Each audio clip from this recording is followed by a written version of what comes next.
Hello everyone, teaching biology में हम सभी का स्वागत करते हैं। आज का जो हमारा टॉपिक होगा वो होगा कि टॉप जो 100 क्वेश्चन जो बायोकेमिस्ट्री के ऊपर बनते हैं वो आज हम लेके आए हैं। तो इसलिए आप जुड़े रहिए हमारे साथ। आज का जो पहला क्वेश्चन है वो है the power house of the cell किसको कहा जाता है। Power house of the cell किसको कहा जाता है? माइटोकॉन्ड्रिया जो है इसका सही आंसर है। माइटोकॉन्ड्रिया को power house of the cell या फिर एनर्जी फैक्ट्रीज भी कहा जाता है, क्योंकि ये रिस्पॉन्सिबल होता है for making adenosine triphosphate ATP. और एक चीज़, ये किसके लिए रिस्पॉन्सिबल होता है? Extracting energy from food through cellular respiration. तो इसीलिए इसको जो है power house of the cell कहा जाता है, माइटोकॉन्ड्रिया को। नेक्स्ट क्वेश्चन जो है आपकी स्क्रीन के ऊपर वो है the kitchen of the cell. The kitchen of the cell is called. Kitchen of the cell किसको कहा जाता है? देखिए, जो किचन ऑफ द सेल है वो प्लास्टिड को कहा जाता है। किसको कहा जाता है? प्लास्टिड। जो प्लास्टिड होता है ये प्लांट्स और अलगे के अंदर पाया जाता है, और ये जो होता है डबल मेम्ब्रेन ऑर्गेनली होता है। इसकी बहुत सारी काइंड्स होती हैं, जिस तरह chloroplast, chromoplast, leucoplast. By chance अगर वहाँ प्लास्टिड नहीं दिया गया हो, वहाँ पे इसके बदले क्लोरोप्लास्ट दिया गया हो या क्रोमोप्लास्ट, ल्यूकोप्लास्ट, तो आप उन तीनों को भी टेक कर सकते हैं, क्योंकि किचन ऑफ द सेल जो है ये प्लास्टिड को कहा जाता है। और जो प्लास्टिड है, प्लास्टिड के अंदर जो क्लोरोप्लास्ट, क्रोमोप्लास्ट, ल्यूकोप्लास्ट भी आते हैं। The functional unit of life is called. जो फंक्शनल यूनिट होता है लाइफ का, उससे क्या कहा जाता है? ये सभी जानते हैं। ये फंक्शनल यूनिट ऑफ लाइफ है वो है सेल। सेल जो है ये लैटिन वर्ड जो है सेलुला, सेलुला से निकला है। सेलुला का मतलब होता है स्मॉल रूम। क्या होता है? Small room. जितने भी लिविंग ऑर्गेनिजम्स हैं वो सेल के बने हुए होते हैं। ओके। उसके बाद है chloroplast is found in. Chloroplast कहाँ होता है? देखो, जो क्लोरोप्लास्ट होता है ना, क्लोरोप्लास्ट सिर्फ प्लांट सेल्स के अंदर ही होता है। एनिमल सेल्स के अंदर क्लोरोप्लास्ट नहीं होता है। फोटोसिंथेटिक पिगमेंट जिसको हम क्लोरोफिल कहते हैं, वो कैप्चर करता है एनर्जी फ्रॉम सनलाइट। ठीक है ना? किसके अंदर? ये क्लोरोप्लास्ट की बात हो रही है। उसके बाद अगर हम देखें नेक्स्ट, वो है the control unit of cell is called. ठीक, control unit of cell is called. आप जानते हैं कंट्रोल यूनिट किसे कहा जाता है? कंट्रोल यूनिट न्यूक्लियस को कहा जाता है। ठीक है, न्यूक्लियस को कंट्रोल यूनिट इसलिए कहा जाता है क्योंकि वो जेनेटिक इंफॉर्मेशन को कंटेन करता है और कंट्रोल करता है सेलुलर एक्टिविटीज़। तो दैट इज़ वाई जो न्यूक्लियस है उसको कहा जाता है control unit. Single celled organisms are called. जो सिंगल सेलेड ऑर्गेनिज्म होते हैं उनको क्या कहा जाता है? देखिए, जो सिंगल सेलेड ऑर्गेनिज्म होते हैं उनको यूनिसेलुलर कहा जाता है। यूनिसेलुलर का मतलब होता है single celled cell. Multi cellular का मतलब होता है मोर देन वन सेल्स। ठीक है, बहुत सारे सेल्स का जो बना होता है उसको हम कहते हैं मल्टी सेलुलर। लेकिन जो सिंगल सेल ऑर्गेनिज्म होते हैं वो सिर्फ यूनिसेलुलर होते हैं, जिस तरह बैक्टीरिया, ऑर्किया, डायटम्स, प्रोटिस्टा जो है ये सिंगल सेल ऑर्गेनिजम्स के अंदर आते हैं। टिश्यू क्या है? क्वेश्चन आता है जो टिश्यू वो क्या है। देखो, बहुत सारे जो सेल बनते हैं, सेल जो है मिलकर टिश्यू बनाते हैं, और जो टिश्यू जब बहुत सारे मिलते हैं तो क्या बनता है? ऑर्गन बनता है। जब ऑर्गन बहुत सारे मिलते हैं तो ऑर्गन सिस्टम बनता है। जब ऑर्गन सिस्टम मिलता है तो एक पूरा ऑर्गेनिज्म बनाते हैं। तो ये जो है टिश्यू, ये ग्रुप ऑफ सेल्स है। ग्रुप ऑफ सेल्स जो है वो क्या है? टिश्यू को ग्रुप ऑफ सेल्स कहा जाता है। Cell is discovered by. Cell को डिस्कवर किसने किया? या यहाँ पे बहुत सारे लोग जो है वो गलत क्वेश्चन आंसर जो है वो टिक मार देते हैं या फिर कन्फ्यूजन हो जाती है, क्योंकि रॉबर्ट हुक जो है, रॉबर्ट हुक 1665 के अंदर 1665 के अंदर इन्होंने कहा था कि जो सेल है उसको डिस्कवर किया था। रॉबर्ट हुक ने 1665 के अंदर सेल को डिस्कवर किया था। इन्होंने एक बुक लिखी थी जिसका नाम था माइक्रोग्राफिया। क्या था? माइक्रोग्राफिया एक बुक थी जिसके अंदर इन्होंने सेल को डिस्क्राइब किया था, और माइक्रोग्राफिया के अंदर ही इन्होंने 60 ऑब्जर्वेशंस जो हैं वहाँ पे दी थी। ठीक है ना? जो प्रूव करती थी सेल को।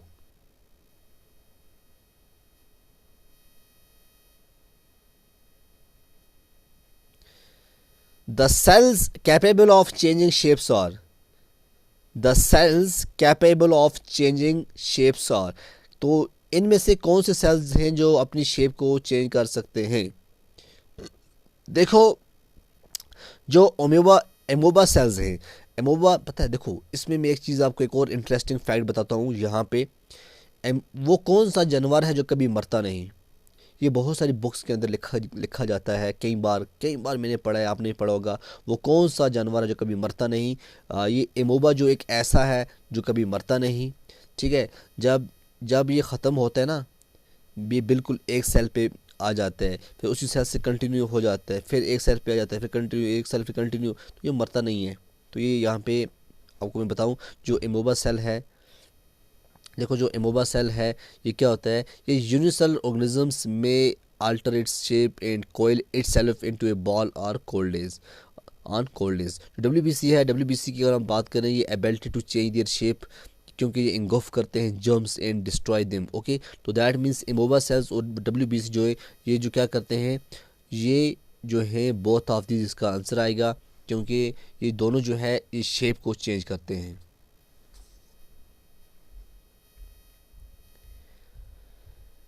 क्वेश्चन है, जो हिन होता है, हिन क्या होती है? मुर्गी। जो मुर्गी का अंडा होता है, क्या वो टिश्यू होता है, ऑर्गन होता है, ऑर्गन सिस्टम होता है, या सेल होता है? आप बताइए, जो मुर्गी का अंडा होता है, हिंस एग होता है, वो क्या होता है? वो टिश्यू होता है, ऑर्गन होता है, या सेल होता है? देखो, जो मुर्गी का अंडा होता है वो सेल होता है। वो क्या होता है? वो सेल होता है। Next question, which which biomolecule simply refers as stuff of life? आप क्वेश्चन क्या आ गया? अब क्वेश्चन आ गया कि स्टॉफ ऑफ लाइफ किसको कहा जाता है इन द गिवन माइक्रोमॉलिक्यूल्स। यहाँ पे जो माइक्रोमॉलिक्यूल्स दिए गए हैं, इनमें से बताना है कि स्टॉफ ऑफ लाइफ किसे कहा जाता है। क्या आप जानते हैं कि स्टॉफ ऑफ लाइफ किसे कहा जाता है? देखो, जो कार्बोहाइड्रेट्स हैं, कार्बोहाइड्रेट्स जो हैं, ये बिलोंग करते हैं कॉम्प्लेक्स बायोमॉलिक्यूल्स को, जिसको हम स्टॉफ ऑफ लाइफ कहते हैं। क्या कहते हैं? Stuff of life. किसको कहते हैं? कार्बोहाइड्रेट्स को।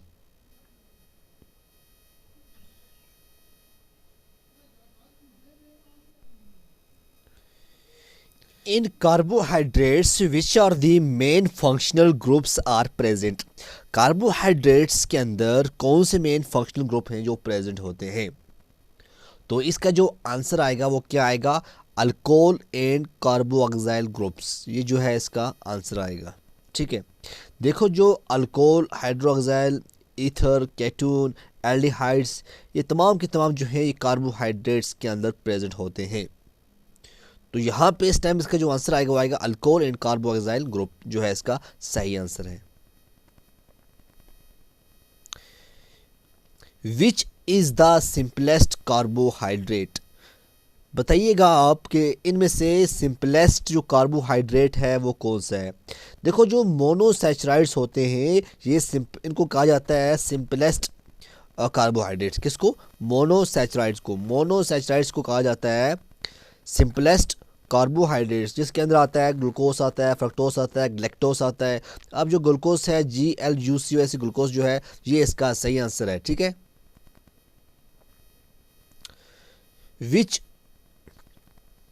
विच of the following is the examples of epimers? इनमें से एपीमर्स की जो एग्जाम्पल है वो क्या है? सबसे पहले हम देखते हैं जो एपीमर्स क्या होते हैं। Carbohydrates which very in one position for the placement of the OH group. Epimers क्या होते हैं? वो कार्बोहाइड्रेट्स जो वेरी करते हैं एक पोजीशन से दूसरी पोजीशन तक, जो है प्लेसमेंट जो है वो होती है ऑफ द OH ग्रुप। Glucose and galactose, glucose and galactose जो है ये इसका सही आंसर है। ठीक है, ग्लूकोस एंड ग्लैक्टोस जो है ये इसका सही आंसर है।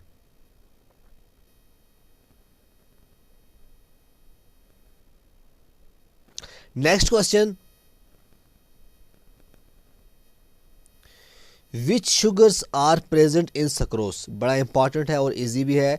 Which sugars are present in sucrose? आप बताइएगा कि सक्रोस के अंदर कौन सी जो शुगर है वो प्रेजेंट होती है। इसका आंसर आएगा fructose and glucose.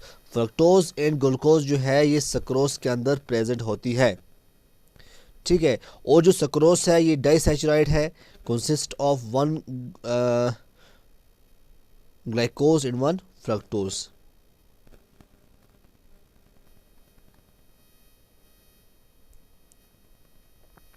Which of the following enzyme catalyse the first step of glycolysis. तो आप बताइएगा कि फर्स्ट जो स्टेप होता है ग्लाइकोलिसिस का, वो उसके अंदर कौन सा जो एंजाइम है वो कैटालाइज करता है। Okay,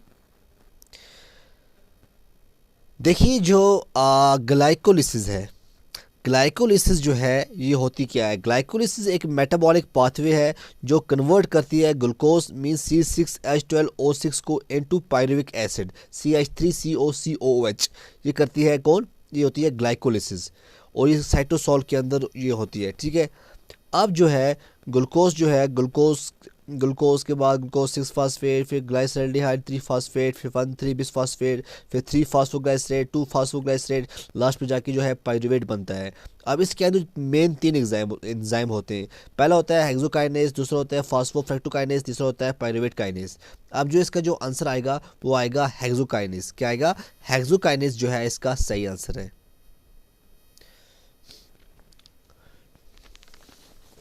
the substrate used in the last step of glycolysis. Glycolysis के लास्ट स्टेप के अंदर कौन सा सबस्ट्रेट जो है वो इस्तेमाल होता है, ठीक है ना। कौन सा सबस्ट्रेट जो है लास्ट स्टेप ऑफ ग्लाइकोलिसिस, यहाँ पे नीचे दिए गए हैं बहुत सारे, तो आपको बताना है कि लास्ट स्टेप का जो है उसके अंदर क्या होता है। उसके अंदर होता है फास्फोइनोल पायरुवेट, ये जो है इसका सही आंसर है। ग्लाइकोलिसिस कन्वर्ट्स, ग्लाइकोलिसिस किसको कन्वर्ट करता है। ग्लाइकोलिसिस जो है ये कन्वर्ट किसको करता है, अभी मैंने आपको बताया जो ग्लाइकोलिसिस है ये एक मेटाबॉलिक पाथवे है जो कन्वर्ट करता है ग्लूकोज इनटू पायरुवेट या पायरुविक।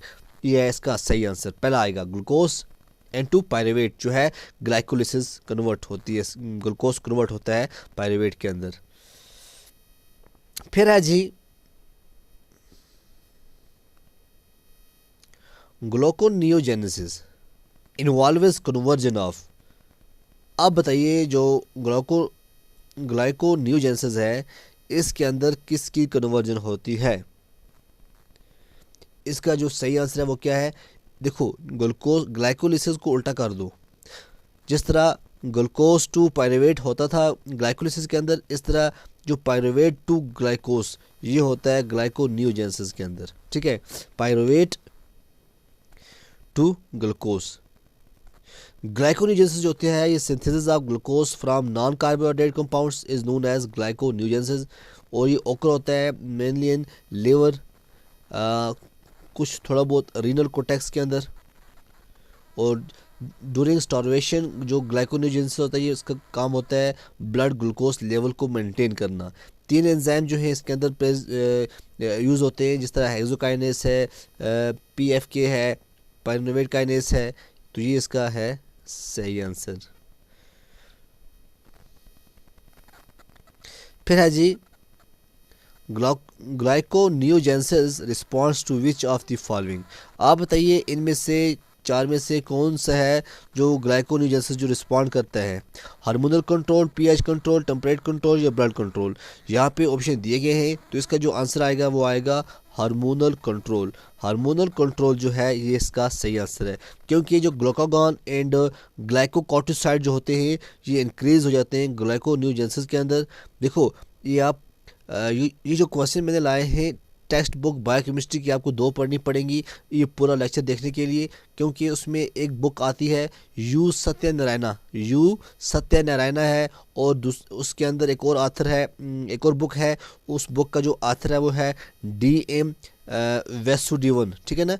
ये 2 बुकें पढ़ के आपको जाके ये 100 क्वेश्चन तैयार होगा, और ये 2 बुकें पढ़ने के लिए आपको कम से कम कुछ नहीं, कम से कम 6 महीने या 7 महीने चाहिए। तो इससे बेहतर होगा कि आप जो टॉपिक मैं आपको पढ़ा रहा हूँ उसको आप देखिए, नोट डाउन कीजिए, तो जहाँ पे आपको कन्फ्यूजन हो गूगल कीजिए, तो इंशाल्लाह आपका जो कन्फ्यूजन है वो भी दूर हो जाएगी। कोशिश करता हूँ मैं ताकि आपको जो कन्फ्यूजन है वो दूर हो जाए, बाय द वे ना हो सके तो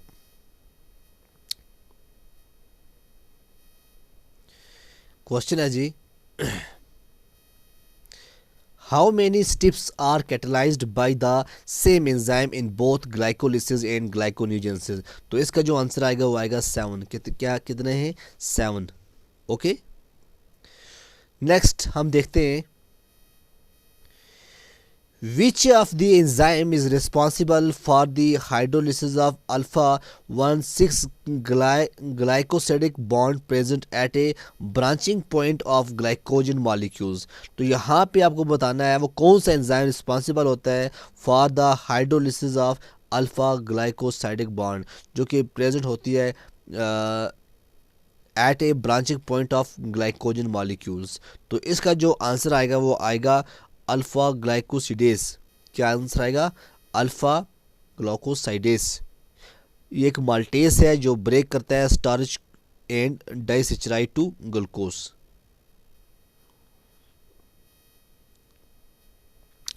विच of the following is also known as Krebs cycle. यहाँ पे कुछ नीचे मुझे कुछ चीज़ें रह गई हैं, तो 2 ऑप्शन यहाँ पे मैंने नोट किए हैं, उसके बाद 2 जो हैं वो मुझे डिलीट हो गई हैं। तो मैं आपको बताऊं, जो क्रेब्स साइकिल है, क्रेब्स साइकिल को, जो ये क्रेब्स साइकिल है, क्रेब्स साइकिल के और भी बहुत सारे नाम होते हैं, ठीक है। जिस तरह से क्रेब्स साइकिल को TCA भी कहते हैं, TCA साइकिल। फिर उसको हम कहते हैं सिट्रिक एसिड साइकिल, जो क्रेब्स साइकिल है, ठीक है ना। यहाँ पे series of chemical reaction to release stored energy through the oxidation of acetyl CoA derived from carbohydrates, fats and proteins. इसकी लोकेशन जो होती है क्रेब्स साइकिल की वो होती है माइटोकॉन्ड्रियल मैट्रिक्स के अंदर, ठीक है। तो इसको हम कहते हैं, इसका दूसरा नाम क्या है? TCA cycle. क्या है? TCA साइकिल, या हम इसको कहते हैं citric acid cycle, citric acid cycle.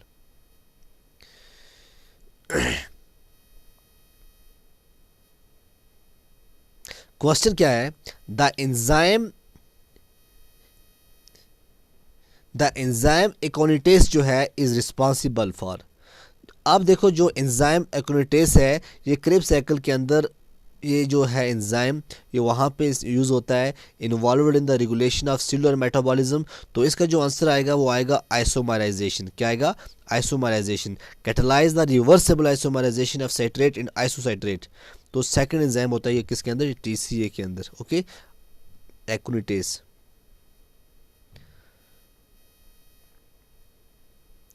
The compounds responsible for coordinating regulation of glucose in glycogen metabolisms are। अब इसका जो आंसर है वो क्या आएगा? The compounds responsible for coordinated regulation of glucose in glycogen metabolism। इसका जो आंसर आएगा वो आएगा फ्रक्टोज 2,6 बिसफॉस्फेट। फ्रक्टोज 2,6 बिसफॉस्फेट जो है इसका सही आंसर है। उसके बाद है ग्लूकोज 6 फॉस्फेट जो है is present only in. Glucose 6 phosphate जो है वो सिर्फ और सिर्फ लिवर के अंदर प्रेजेंट होता है। Okay, next, the 2 amino acids having R groups with negative net charge at pH 7.0 R। तो इसका जो आंसर आएगा वो आएगा aspartate and glutamate. Aspartate and glutamate जो है इसका सही आंसर है। Which among the following is a non-essential amino acid। देखिएगा 20 अमाइनो एसिड्स जो हैं उसके अंदर जो 9 एसेंशियल अमाइनो एसिड्स आते हैं, अब जो 11 हैं वो आते हैं non essential amino acids.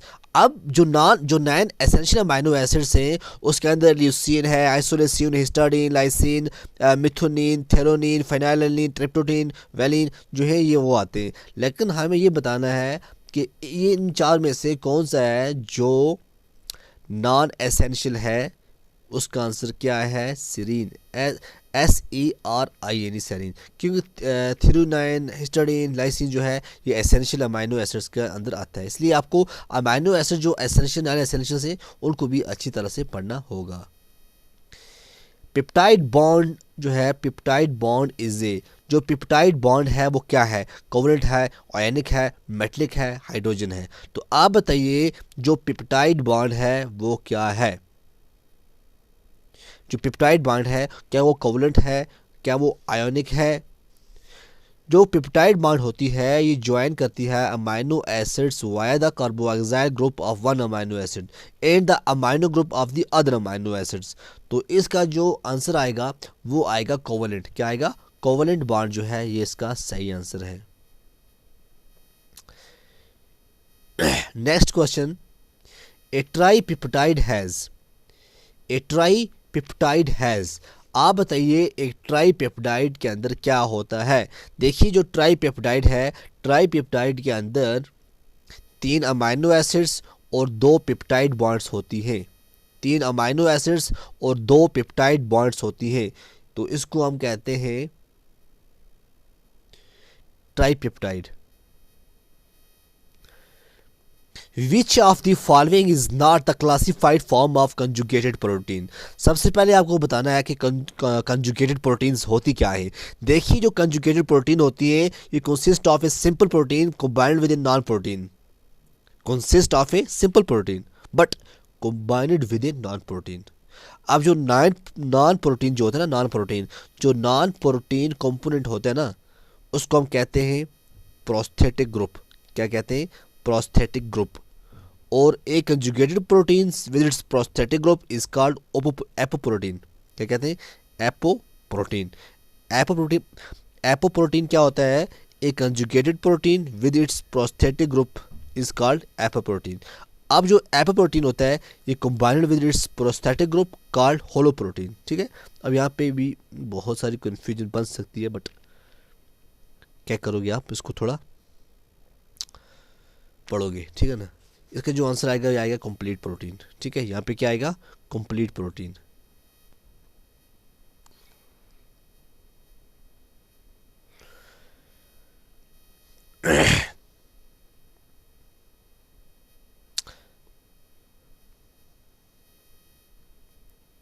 What are the following is not a factor responsible for denaturation of proteins?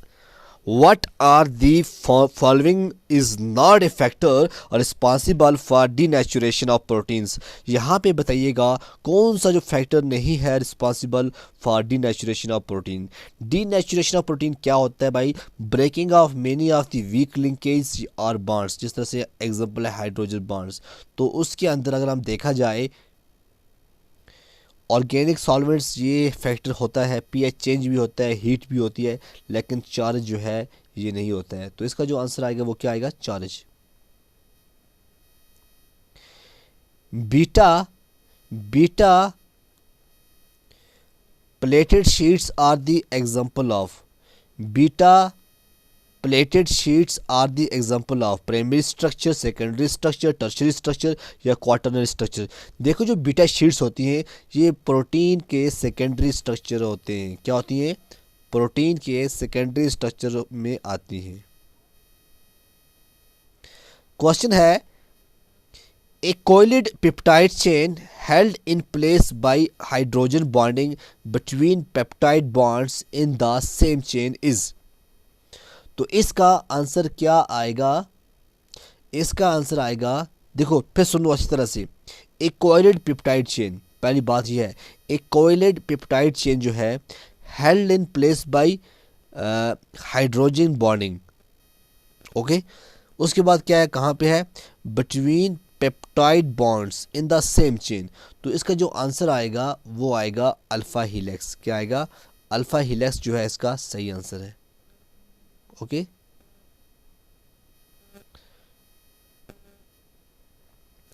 Secondary structure is defined. Secondary जो स्ट्रक्चर है इज डिफाइंड बाय, वो है हाइड्रोजन बॉन्डिंग। क्या आएगा? Hydrogen bonding. उसके बाद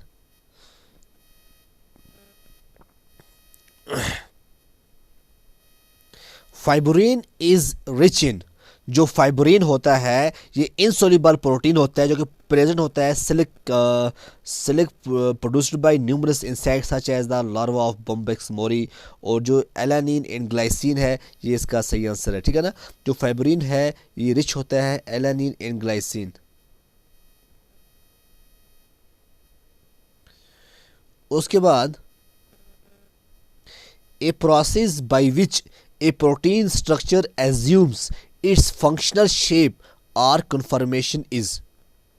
A process by which a protein structure assumes its functional shape और conformation is, तो उसको हम क्या कहते हैं? इसका जो सही आंसर है वो क्या आएगा? इसको हम क्या कहते हैं? फोल्डिंग। क्या कहते हैं? फोल्डिंग।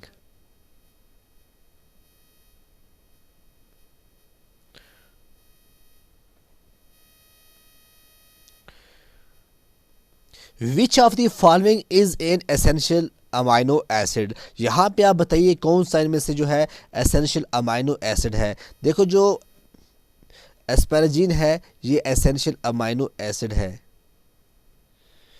क्या मुझे बताओ, सिस्टीन जो है या ग्लूटामीन है, फिनाइलएलानिन है, क्या ये नॉन एसेंशियल के अंदर आता है या एसेंशियल के अंदर आता है? देखो leucine 1, isoleucine 2, हिस्टाडीन 3, lysine 4, मिथुनिन 5, threonine 6, phenylalanine 7, tryptophan 8, वेनालिन 9। ये जो है एसेंशियल अमाइनो एसिड में आते हैं। अब इसका जो आंसर आएगा वो क्या आएगा? फिनाइलएलानिन। क्या आएगा? सॉरी मैंने टेक इसको कर दिया था, ये नहीं है।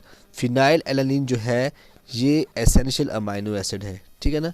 क्या है? फिनाइलएलानिन जो है ये एसेंशियल अमाइनो एसिड के अंदर आता है।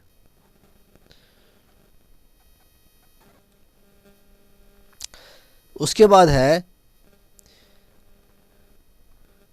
Sulphur containing amino acids are. Sulphur containing amino acids are, आप बताइएगा। Cysteine and methionine. Cysteine and methionine जो है इसका सही आंसर है। Amino acids are basically used for. जो अमाइनो एसिड होते हैं वो बेसिकली यूज़ किसके लिए होते हैं? Growth and repair. Growth and repair के लिए इस्तेमाल होते हैं जो अमाइनो एसिड हैं। उसके बाद next question, excessive carbohydrates are converted into. अब जो एक्सेसिव कार्बोहाइड्रेट्स होते हैं वो कन्वर्ट किस में होते हैं? देखो जो एक्सेसिव कार्बोहाइड्रेट्स होते हैं वो कन्वर्ट इनटू फैट्स। होता क्या है? जो एक्सेस ग्लूकोज होता है, एक्सेस ग्लूकोज से क्या होता है? जो एक्सेस ग्लूकोज होता है वो स्टोर्ड होता है in the liver as glycogen. पहली बात ये है। उसके बाद with the help of insulin converted into fatty acids, circulated to other parts of the body and stored as fat in adipose tissue। Okay, ये था एक्सेसिव कार्बोहाइड्रेट्स जो convert होता है किस में होता है? फैट्स एंड प्रोटीन्स जो है इसका सही आंसर है। ओके, नेक्स्ट क्या है? All of the followings are considered weak interaction in protein except. All of the followings are considered weak interaction in protein except। आप बताइएगा कि कौन सा जो है जिसको हम कहते हैं कि वीक इंटरेक्शन होती है प्रोटीन्स के साथ, सिर्फ एक को छोड़ के। अब इनमें से एक को छोड़ के आप बताइए इसका जो आंसर है वो क्या हो सकता है? क्या आपको पता है? देखो जो इसका आंसर है वो है पेप्टाइड बॉन्ड। क्या है? Peptide bond.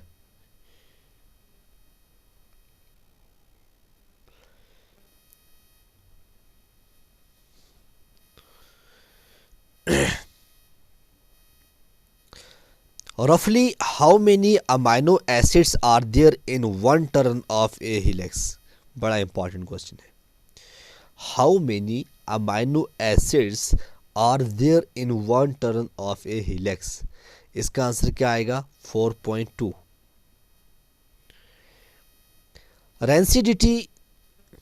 Rancidity of lipids of lipid rich food stuff due to.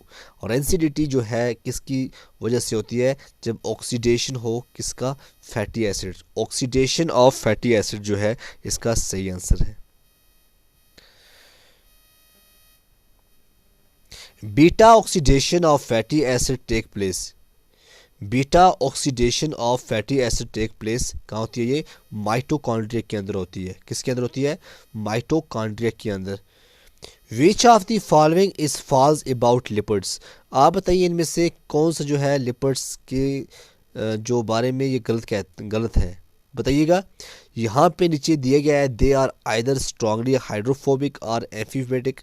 क्या ये गलत है? नहीं, ये सही है। पहले वाला सही है, ठीक है। They are more soluble in water, ये गलत है। ये क्या है? गलत। तो इसका आंसर ये आएगा, ठीक है।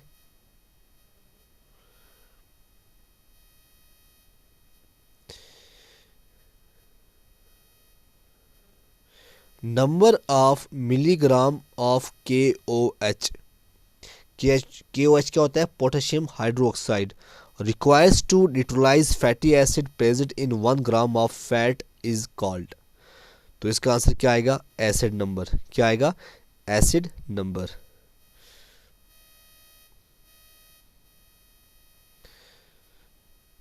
The melting point of fatty acid depend upon chain length and dash dash. देखो जो मेल्टिंग पॉइंट होता है ना फैटी एसिड्स का, ये डिपेंड होता है upon chain length and dash dash. तो इसका जो आंसर आएगा वो क्या आएगा? इसका जो आंसर आएगा वो आएगा degree of unsaturation. Degree of unsaturation जो है इसका सही आंसर है। Name of the reagent which is used in saponification. कौन सा रिजेंट है जो यूज होता है कहाँ पर? सैपोनिफिकेशन। तो इसका जो आंसर आएगा वो क्या आएगा? NaOH ये इसका सही आंसर है। Which of the following is not a component of phospholipid. इनमें से बताना है कौन सा जो है वो कंपोनेंट नहीं है फॉस्फोलिपिड का। फॉस्फेट, अल्कोहल, ग्लाइसरॉल या प्रोटीन। तो इसका जो आंसर आएगा वो क्या आएगा? देखो फॉस्फेट भी होता है, अल्कोहल भी होता है, ग्लाइसरॉल भी होता है। जो प्रोटीन है ये नहीं है। प्रोटीन फॉस्फोलिपिड का जो कंपोनेंट नहीं है। Which of the following phospholipid is considered as a major constituent of nervous tissue. तो इसका जो आंसर आएगा वो क्या आएगा? स्फिंगोमाइलिन, ठीक है ना। स्फिंगोमाइलिन जो है ये मेजर कॉन्स्टिट्यूएंट है नर्वस टिश्यू के अंदर। ये क्या है? ये फॉस्फोलिपिड है।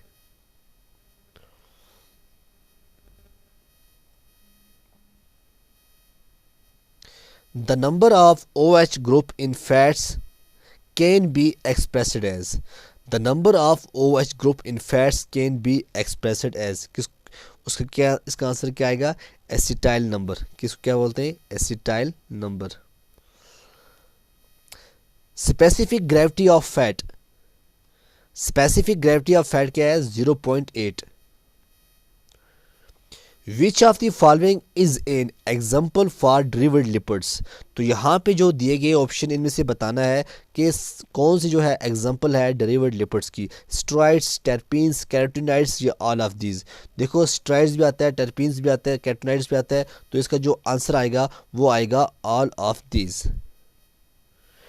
Which of the following forms of lipids are also referred as neutral lipids. तो हमें ये बताना है कौन सा जो है जिसको रेफर किया जाता है न्यूट्रल लिपिड्स। ये इसका जो आंसर आएगा वो आएगा try acyl glycerol. Try acyl glycerol जो है ये फॉर्म ऑफ लिपिड जो है इसको हम न्यूट्रल लिपिड कहते हैं। क्या कहते हैं? Neutral lipid. Fat soluble vitamin are. Fat soluble vitamin कौन से हैं? देखो vitamin A, vitamin D, vitamin E, दोनों ये तीनों जो हैं ये आते हैं फैट सोल्यूबल्स। क्या आते हैं? फैट सोल्यूबल विटामिन आते हैं ये। उसके बाद है नाइसिन जो है। Niacin is the chemical name of which vitamin. Niacin जो है केमिकल नेम किस विटामिन का है? देखिए जो नाइसिन है ये विटामिन B3 का विटामिन B3 का केमिकल नेम नाइसिन है। ओके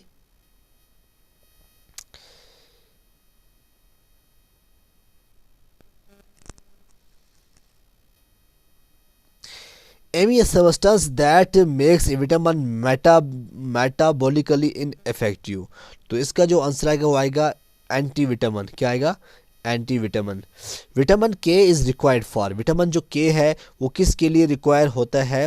विटामिन के जो है synthesis of prothrombin, synthesis of prothrombin. Prothrombin क्या है? ये एंटी कोगुलेंट है।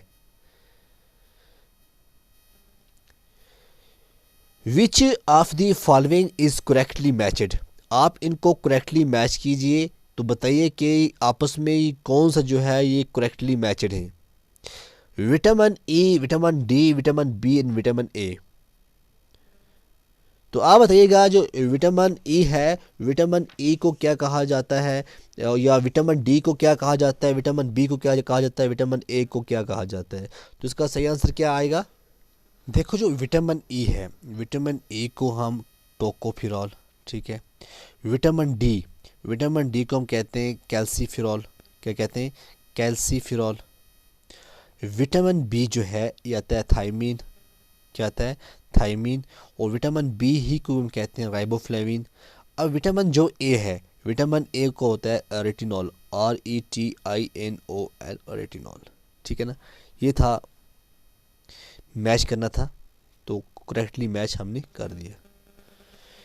Next question, what is the nature of an enzyme, एक एंजाइम का नेचर क्या होता है? ये भी बड़ा इंपॉर्टेंट क्वेश्चन है। एक जो एंजाइम होता है वो लिपिड नहीं होता, विटामिन नहीं होता, वो एक प्रोटीन होता है, ठीक है ना। नेचर ऑफ एंजाइम जो है वो क्या आएगा? Protein. What is an apo enzyme, आप बताइए apo enzyme. It is a protein portion of an enzyme, yes it is a protein portion of an enzyme. जो एपो एंजाइम है ये एक प्रोटीन का पोर्शन है, एक प्रोटीन पोर्शन है किसका? एंजाइम का।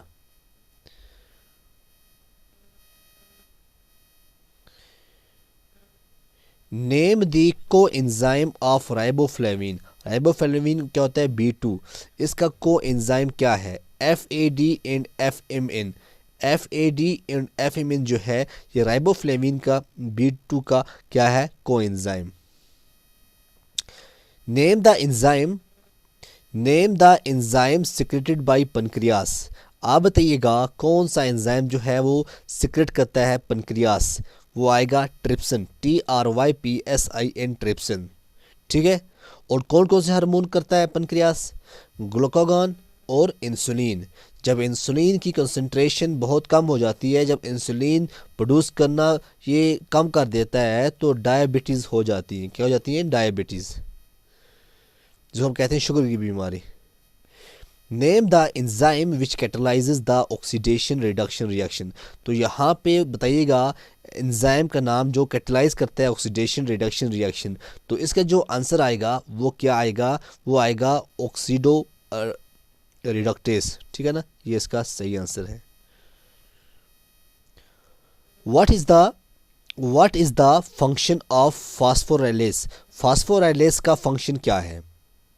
फास्फोराइलेस का जो फंक्शन होता है ये ट्रांसफ़र करता है इनऑर्गेनिक फॉस्फेट को, क्या करता है? ये इनऑर्गेनिक फॉस्फेट को ये ट्रांसफ़र करता है।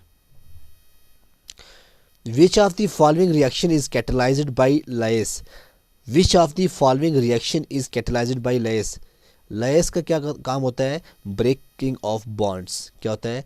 Breaking of bonds. Which of the following is not an omega 6 fatty acid, यहाँ पे फैटी एसिड दिए गए हैं, आपको बताना है कौन सा जो है ओमेगा 6 फैटी एसिड नहीं है। देखो जो अल्फ़ा लिनोलेनिक है ये नहीं है, ठीक है। लिनोलेनिक भी है, आइकोसिडोनिक एसिड भी है, आर्किडोनिक भी है, लेकिन ये अल्फ़ा वाला नहीं है। In naturally occurring unsaturated fatty acid, the double bonds are dash dash conformation. Naturally occurring जो unsaturated fatty acids होते हैं इनके अंदर डबल बॉन्ड क्या होती है? डैश डैश कन्फॉर्मेशन, सिस कन्फॉर्मेशन, ट्रांसफॉर्मेशन या ए मिक्सचर ऑफ सिस। तो इसका आंसर क्या आएगा? सिस कन्फॉर्मेशन। याद रखना जो naturally occurring unsaturated fatty acid के अंदर जो डबल बॉन्ड होती है वो क्या होती है? सिस कन्फॉर्मेशन होती है।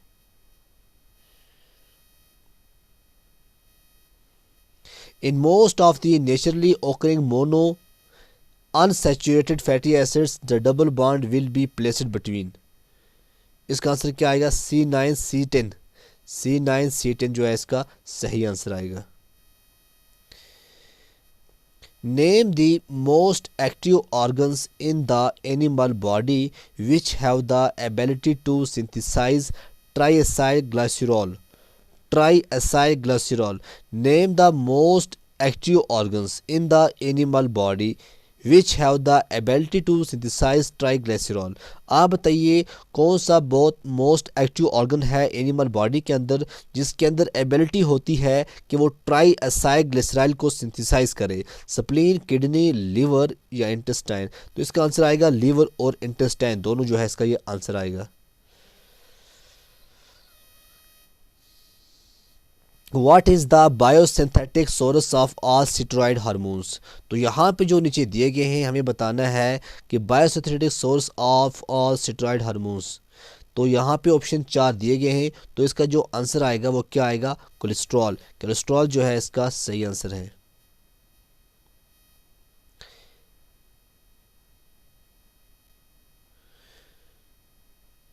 Monomeric unit of nucleic acid are called. अब जो मोनोमेरिक यूनिट होता है उसको हम क्या कहते हैं? Nucleotides. Who discovered nucleic acid? बताइएगा किसने डिस्कवर किया है न्यूक्लिक एसिड को? बड़ा इजी और इम्पॉर्टेंट क्वेश्चन है। किसने किया है? फ्रीडरिच मिचर ने जो है इसने न्यूक्लिक एसिड को डिस्कवर किया है। Name the pyrimidine base which is found in RNA but not in DNA. Name the pyrimidine base which is found in RNA but not in DNA. बताइएगा ऐसा pyrimidine base जो RNA के अंदर होता है लेकिन DNA के अंदर नहीं होता है। ऑप्शन यहाँ पे नीचे दिए गए: थाइमिन, एडेनिन, यूरासिल, ग्यूनिन। तो इसका जो आंसर आएगा वो क्या आएगा? यूरासिल। क्या आएगा? Uracil.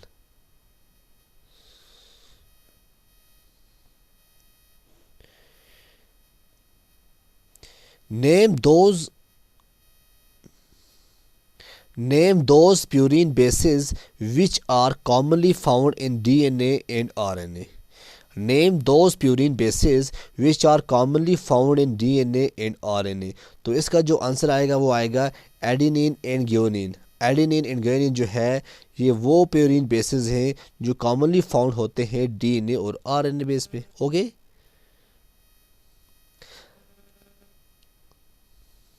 Generally the receptors for steroid hormones resides at. Generally जो रिसेप्टर होते हैं स्टेरॉयड हार्मोन्स की वो कहाँ रिजाइड करते हैं? इसका जो आंसर आएगा वो आएगा न्यूक्लियोप्लाज्म। न्यूक्लियोप्लाज्म जो है उसके अंदर ये रिजाइड करते हैं।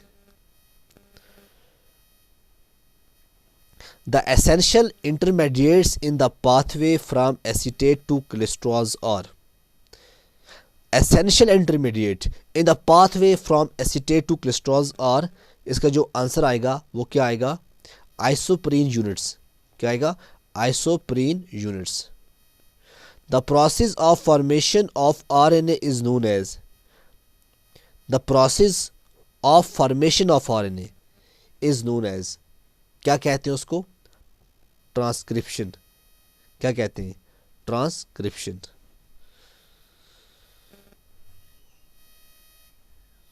Who discovered RNA polymerase? अब ये एंजाइम है, ये बायोकेमिस्ट्री के अंदर है, ठीक जानते हैं आप। बहुत सारी साइकिल्स हैं जहाँ पे जो पॉलीमरेज जो एंजाइम है इसका जो काम है बड़ा इंपॉर्टेंट रोल प्ले करता है, ठीक है ना। तो डिस्कवर किसने किया है? क्वेश्चन पूछ सकते हैं कि आप बताइएगा आरएनए जो पॉलीमरेज है वो किसने डिस्कवर किया? वो सिमुल बी विस, ये जो है इस साइंटिस्ट ने ये डिस्कवर किया था। Okay, what is the work of the sigma factor in transcription? Transcription के अंदर सिग्मा फैक्टर का क्या वर्क होता है? बड़ा इंपॉर्टेंट क्वेश्चन है ये। क्या काम होता है? उसका काम होता है ट्रांसक्रिप्शन इनिशिएशन। ये काम होता है सिग्मा फैक्टर का, ट्रांसक्रिप्शन। जब आप ट्रांसक्रिप्शन पढ़ोगे उसके अंदर ये क्वेश्चन दिया है। The process involved in the RNA formation on the DNA template is. देखो प्रोसेस जो इन्वॉल्व होती है आरएनए फॉर्मेशन कहाँ पे, ऑन डीएनए टेम्पलेट, तो उसको हम क्या कहते हैं, इसका जो आंसर आएगा वो क्या आएगा, ट्रांसक्रिप्शन। ट्रांसक्रिप्शन जो है इसका सही आंसर आएगा। The enzyme required for transcription is, transcription के लिए कौन सा जो एंजाइम है वो रिक्वायर होता है। ऑप्शन यहाँ पे नीचे दिए गए हैं, आपको चुनना है कि इसका जो सही आंसर है वो क्या है। आरएनए पॉलीमरेज जो है इसका सही आंसर है, आरएनए पॉलीमरेज जो है इसका सही आंसर है। फिर है जी, transcription is the transfer of genetic information from, transcription जो है ट्रांसफर करता है जेनेटिक इंफॉर्मेशन फ्रॉम, किससे कहां तक। इजी क्वेश्चन है, बताइएगा। DNA to mRNA, okay, note down. RNA required for the protein synthesis, कौन सा आरएनए जो है रिक्वायर होता है प्रोटीन सिंथेसिस के लिए। एमआरएनए, आरआरएनए, टीआरएनए, बताइए इसका आंसर क्या आएगा, all of these.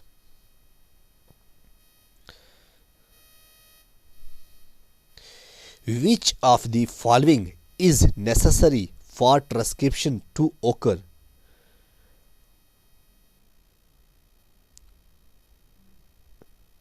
Both DNA and RNA polymerase, ये इसका सही आंसर है। सिग्मा फैक्टर जो है, सिग्मा जो फैक्टर है ये किसका कंपोनेंट है, sigma factor is a component of, sigma factor जो है ये कंपोनेंट किसका है, आरएनए पॉलीमरेज का, आरएनए पॉलीमरेज का जो है सिग्मा फैक्टर जो है ये कंपोनेंट है, ओके। और नेक्स्ट क्वेश्चन क्या है, नेक्स्ट क्वेश्चन है the compound responsible for coordinating regulation of glucose and glycogen metabolism, बड़ा इंपॉर्टेंट है ये। तो इसका जो आंसर है वो क्या आएगा, आप जानते हैं फ्रक्टोज 2,6 बिसफॉस्फेट। और the primary structure of DNA and RNA proceeds in which direction, जो प्राइमरी स्ट्रक्चर होता है डीएनए का या आरएनए का, ये कहाँ किस डायरेक्शन में प्रोसीड करता है, 5 to 3, ये बड़ा इंपॉर्टेंट है, ये भी एग्जाम में आ सकता है, तो आप लिखिएगा, पढ़िएगा, याद कीजिएगा, ठीक है। In a living organism strong interactions between molecules are formed by a certain type of bond, name that। in all living organisms जो strong interactions होती हैं between molecules वो formed होती हैं certain type of bond, उस bond का नाम क्या होता है, वो होती है, उनका जो सही आंसर है वो क्या है, कोवेलेंट बॉन्ड। क्या होती है वो, कोवेलेंट बॉन्ड जो है ये इसका सही आंसर है। Most hormones of the endocrine systems are regulated by, बहुत सारे हार्मोन जो एंडोक्राइन सिस्टम के अंदर होते हैं वो उनको रेगुलेट कौन करता है, रेगुलेटेड बाय। इसका आंसर आएगा negative feedback mechanism, negative feedback mechanism जो है इसका सही है। लास्ट पर है मैच दी फॉलोइंग, हमें मैच करना है जो यहाँ पे ए या बी में दिए गए हैं इसके साथ हमें मिलाना है, कौन सा मिलता है। मिथाइल ट्रांसफरेसेस, ये क्या है, ट्रांसफरेसेस। प्यूरिन जो है ये एडिनिन प्यूरिन्स। पेप्टिडेज जो है वो हाइड्रोलेसिस के साथ आएगा। फ्यूमिरेज जो आएगा, फ्यूमिरेज किसके साथ आएगा, लेस के साथ आएगा। और रेस मेसेज आएगा आइसोमेरेसिस के साथ, ठीक है। ये ए और बी जो है आपस में कंबाइन किया, ठीक है। उसके बाद नाइट ब्लाइंडनेस, आप जानते हैं नाइट ब्लाइंडनेस किसकी, विटामिन ए की कमी से नाइट ब्लाइंडनेस होती है, ठीक है। 1 gram of fat 9 kilo calorie. Vitamin D3 cholecalciferol. Vitamin B1 thiamine. Glucose oxidase oxido reductase, ठीक है ना। ये हो गया ए और ये बी आपस में मैच हो गया। उसके बाद अपने आप को थोड़ा चेक करो, ठीक है ना। ये बेसिक क्वेश्चन है, इतने टफ क्वेश्चन नहीं है। Vitamin A retinoids, vitamin B1 thiamine, vitamin B2 riboflavin, vitamin B3 pantothenic acid, नहीं niacin, vitamin B5 pantothenic acid और एंटी स्ट्रेस विटामिन। फिर है जी विटामिन B6 जो हम कहते हैं पायरोक्सिन। हो गया ये भी। फिर आप मैच करो ये वाला, vitamin B7 biotin, vitamin B9 जो है इसको हम किसको हम कहते हैं folic acid, vitamin B12 cyanocobalamin. फिर है जी विटामिन C जो है वो क्या है एस्कॉर्बिक एसिड। विटामिन D2 क्या आ गया एर्गो कैल्सीफिरॉल। और विटामिन D3 क्या आ गया कोली कैल्सीफिरॉल। हो गया मैच ये यहाँ तक क्लियर। उसके बाद नेक्स्ट मैच करो आप, ट्रायोस ग्लाइसरल्डिहाइड के साथ मिलता है टेट्रोसिस, एरिथोस के साथ मिलता है पेंटोसिस, और रिबोस के साथ मिलता है हेक्सोसिस, गैलेक्टोसिस के साथ मिलता है और हेप्टोसिस ग्लूकोहेप्टोस के साथ मिलता है। इसी तरह से यहाँ पे ग्लाइकोजेनोलिसिस जो है ये आता है ग्लाइकोजन टू ग्लाइकोस और ग्लाइकोस 6 फॉस्फेट। ग्लाइकोन्यूजेंसिस जो है ये आप जानते हैं non carbohydrate lactic acid amino acid to glucose, ठीक है। उसके बाद ग्लाइकोजेनेसिस हो गया ग्लाइकोज टू ग्लाइकोजन। ग्लाइकोलिसिस होता है glucose and glycogen to pyruvate and lactate. उसके बाद है सिट्रिक एसिड साइकिल।